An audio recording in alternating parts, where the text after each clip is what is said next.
역대상 8장 28절에서 33절까지 말씀 우리 함께 읽겠습니다. 시작. 그들은 다 가문의 우두머리며 그들의 족보의 우두머리로서 예루살렘에 거주하였더라.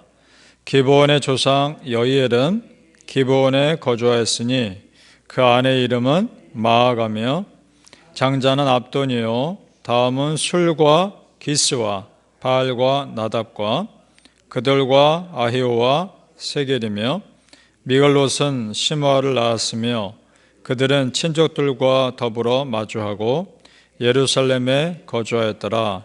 넬은 기스를 낳고 기스는 사울을 낳고 사울은 요나단과 말기수아와 아비나답과 에스바를 낳았으며. 아멘. 이 새벽에 예배하시는 은혜가 우리 성도님들께 함께 하시기를 예수님의 이름으로 축복합니다. 아멘. 자, 오늘은 베냐민 지파입니다. 베냐민 지파의 족보를 끝으로 이스라엘 자손들에 대한 족보의 기록이 다 마칩니다. 네, 여러분 기억나시나요? 12지파의 족보를 처음에 시작할 때 어떤 지파로 시작했는지 혹시 기억하십니까? 유다 지파로 시작했습니다. 유다 지파의 족보로 시작한 것이 베냐민 지파로 맞춰지게 됩니다. 유다 지파에서도 특별히 다윗의 후손은 한 장 전체에 걸쳐서 자세하게 기록되어 있습니다. 그만큼 중요하기 때문입니다. 자, 우리가 성경을 읽을 때 어떤 내용이 얼만큼 어떻게 배치되어 있느냐가 참 중요합니다. 우리 하나님이 대충 기록하게 하신 것이 아니기 때문에 그렇습니다. 그럼 더 궁금한 게 생깁니다. 오늘 유다 지파를 처음으로 시작한 이스라엘 족보가 베냐민 지파로 마친 데는 무슨 이유가 있을까? 그 이유가 중요하다는 거죠. 두 지파에 나온 이스라엘 왕들을 생각해 보면 이해가 됩니다. 자, 유다 지파에서 나온 유명한 왕이 누굽니까? 다윗이죠. 베냐민 지파에서 나온 왕은 누굽니까? 사울입니다. 다윗은 하나님이 축복하신 이스라엘의 위대한 왕이고 사울은 이스라엘의 백성들이 세운 처음 왕입니다. 나름대로 다 의미가 있습니다. 순서를 따지자면 사울 왕이 먼저입니다. 그런데도 다윗에 대한 기록이 더 중요하게 기록되어 있고 먼저 나오게 되어 있습니다. 왜냐? 사울 왕은 사람들의 욕심으로 세운 왕입니다. 다윗은 하나님의 축복으로 세운 왕입니다. 자, 이스라엘 백성들이 가나안 땅에 정착한 후에 사무엘 선지자에게 요구합니다. 우리도 왕을 세워달라.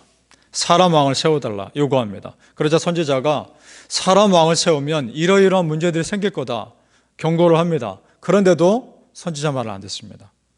사무엘상 8장 19절에 이렇게 되어 있죠. 백성이 사무엘의 말 듣기를 거절하여 이르되 아니로소이다. 우리도 우리 왕이 있어야 하리니 이렇게 말합니다. 그러면서 더 자세히 그 다음 절에 이렇게 되어 있습니다. 우리도 다른 나라들 같이 되어 우리 왕이 우리를 다스리며 우리 앞에 나가서 우리의 싸움을 싸워야 할 것이니이다. 이렇게 말합니다. 반복되는 표현이 뭡니까? 우리입니다. 더 간단히 말하면 납니다. 나를 위해서 왕이 존재해야 된다는 겁니다. 이것은 바벨탑 사건을 쌓을 때와 똑같습니다. 사람들이 바벨탑을 쌓을 때 이렇게 말하죠. 우리가 탑을 쌓아서 우리 이름을 지면에 내자. 그리고 탑을 쌓습니다. 하나님이 아니라 내 이름을 드러내야 한다는 겁니다. 우리 지난 시간에 어제 보았죠. 에브라임 지파가 대접받고자 했던 마음, 그 마음과 똑같은 마음입니다. 사랑하는 성도님들, 우리의 삶에서는 내 이름이 아니라 하나님의 이름이 높임받으시기를 예수님의 이름으로 축복합니다. 아멘. 여기서 놓치지 말 것은 이스라엘 백성들에게는 이미 왕이 있었다는 겁니다. 그 왕이 누구십니까? 하나님입니다. 하나님이 이미 왕이었습니다. 출애굽시켜 주셨고 광야 지켜주셨고 가나안 땅을 정복하게 하셨습니다. 그리고 단순히 이스라엘 백성들이 싸우는 거 옆에서 도와주시는 정도가 아니라 직접 싸우셨습니다. 우박을 내리기도 하시고 번개를 내리기도 하시고 큰 벌들 왕벌을 미리 보내기도 하시고 직접 싸우셨습니다. 그리고 배고플 때는 하늘에서 만나를 내려주셨고 목마를 때는 바위에서 물을 나게 하셨습니다. 40년 동안이나 옷이나 신발이 헤어지지 않게 하셨습니다. 그런 왕이 어디 있습니까? 하나님은 당신의 일을 다 하셨습니다. 그런데 이제 그 하나님을 거부하는 겁니다. 그리고 우리를 위해 왕을 세워달라는 겁니다. 이에 대해서 하나님이 평가하신 것이 있습니다. 그 평가가 정확합니다. 사무엘상 8장 7절에 여호와께서 사무엘에게 이르시되 백성이 너에게 한 말을 다 들으라.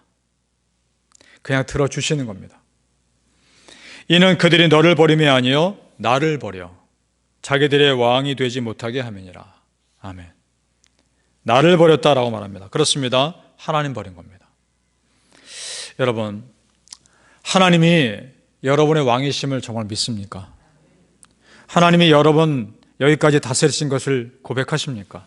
아멘. 내가 내 힘으로 산 것 같으나 내가 여기까지 살 수 있는 힘과 지혜와 상황들을 허락하신 것 하나님의 은혜입니다. 앞으로도 그럴 겁니다. 그리고 내가 감당해야 할 나의 싸움을 대신 싸워주시고 또 함께 싸워주실 분도 하나님이십니다. 아멘. 그런데 사람들이 하나님을 거부하는 모습 보면서 하나님이 이렇게 말씀하시죠. 나를 버려 자기들의 왕이 되지 못하겠다. 이 말을 하실 때 하나님 마음이 어떠셨을까? 얼마나 괴로우셨을까? 사람은 하나님 버릴 수 있습니다. 그러나 여러분, 하나님은 절대 여러분 버리지 않습니다. 우리도 하나님을 절대 떠나서는 안 됩니다. 무슨 일이 있어도 하나님 옆에 붙어 있는 것이 살 길입니다. 믿습니까? 아멘. 레위기에 중요한 말씀이 나옵니다. 레위기 26장 44절에 그들이 원수들의 땅에 있을 때에 내가 그들을 내버리지 아니하며 그들과 맺은 내 언약을 폐하지 아니하리니 나는 여호와 그들의 하나님이 됨이니라. 아멘. 두 문장으로 요약합니다. 나는 그들을 버리지 않을 것이다. 왜냐? 나 여호와는 그들의 하나님이기 때문이다. 아멘. 오늘 우리에게 하시는 말씀인 줄 믿습니다. 나 여호와는 너 아무에게 버리지 않을 거다. 나 여호와가 네 하나님이기 때문이다. 아멘. 여러분, 우리 자녀가 내 속을 썩인다고 해서 내 자녀가 아닙니까? 그것과 상관없이 내 사랑하는 아들이고 내 사랑하는 딸입니다. 하나님과 우리의 관계가 그런 줄 믿습니다. 사랑하는 성도님들, 하나님 없이는 내가 아무것도 아닌 존재임을 믿으시고 하나님께 온전히 붙어 있으시기를 예수님의 이름으로 축복합니다. 아멘. 이스라엘 족보가 유다 지파로 시작해서 베냐민 지파로 마쳤다는 것, 무슨 의미겠습니까? 중요한 두 지파 다 중요하다는 사인이기도 합니다. 왜냐? 끝까지 예루살렘 지킨 지파들이기 때문입니다. 이스라엘이 남쪽과 북쪽으로 나눠질 때 남쪽은 유다 지파와 베냐민 지파, 오늘 족보의 처음과 끝으로 기록된 그 지파 둘이 한 나라가 됩니다. 나머지 어제 보았던 에브라임 지파, 자기 대접받기 원했던 에브라임 지파가 나머지 북쪽 지파들 이스라엘의 중심이 됩니다. 그 북쪽은 먼저 망합니다. 이 남쪽은 끝까지 버팁니다.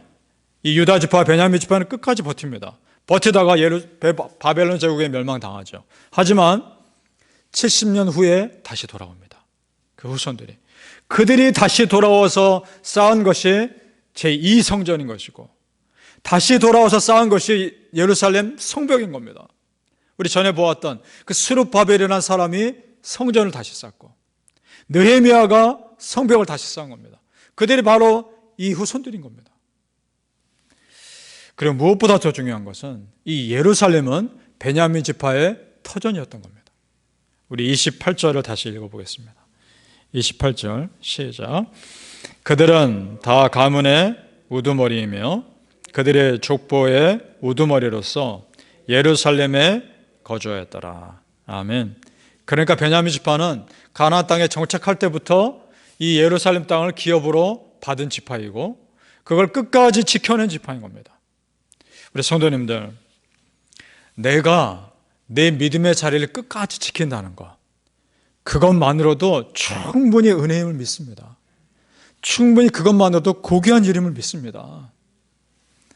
베냐민 지파는 생각해 보세요. 이스라엘 중에서 가장 작은 지파입니다. 숫자도 작았고 힘도 약했습니다. 그리고 베냐민 지파에서 나온 사울 왕은 우리가 알듯이 하나님을 실망시키는 왕입니다. 참 보기에 연약하단 말입니다. 그런데도 끝까지 믿음의 자리를 지켰을 때 하나님은 그 지파 쓰십니다. 우리가 알고 있는 사도 바울, 베냐민 지파 사람입니다. 이렇게 끝까지 믿음을 지킨 유다 지파, 베냐민 지파가 족보의 처음과 끝으로 기록되어 있습니다. 그러면서 다른 지파들이 가운데 있죠. 이 믿음의 지파들이 이스라엘 전체 지파를 믿음으로 감싸고 있는 형상 아닙니까? 우리 성도님들, 하나님을 내가 지금 잘 믿는 것도 참 중요합니다. 그런데 마지막까지 내가 믿음의 사람으로 남느냐가 훨씬 더 중요한 겁니다.